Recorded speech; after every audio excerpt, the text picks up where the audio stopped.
North Korea on Saturday fired a submarine-launched ballistic missile, its second missile launch in just the past week. The latest provocation comes ahead of South Korea's inauguration of a new president this coming Tuesday. South Korea convened an emergency meeting of the National Security Council, where officials said the launch was a violation of UN Security Council resolutions. Shin Yeun reports. North Korea fired another short-range ballistic missile on Saturday. Minutes after the North fired the projectile, South Korea's Joint Chiefs of Staff informed reporters that it appeared to be an SLBM.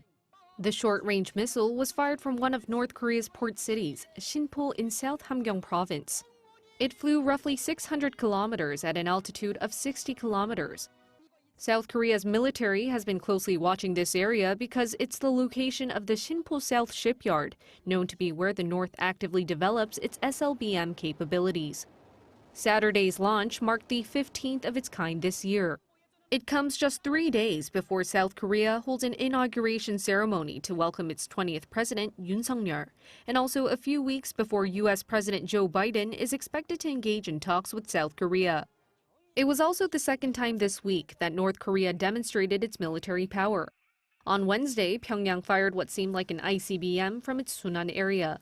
This was where the North conducted its first full ICBM test in March since 2017. That missile flew roughly 470 kilometers at an altitude of around 780 kilometers. Immediately after the launch on Saturday, the Blue House called for an emergency National Security Council meeting. Their officials said the North's launch was a clear violation of UNSC resolutions and a threat to global security.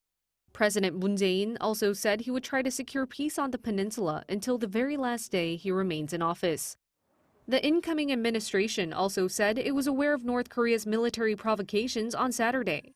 Thanks to its newly established National Risk Management Center, top intelligence officials compiled up-to-date information on North Korea's military movements. The new administration said once they come into office, they would reevaluate North Korea's nuclear threat and act accordingly. Shin Yeun, Arirang News.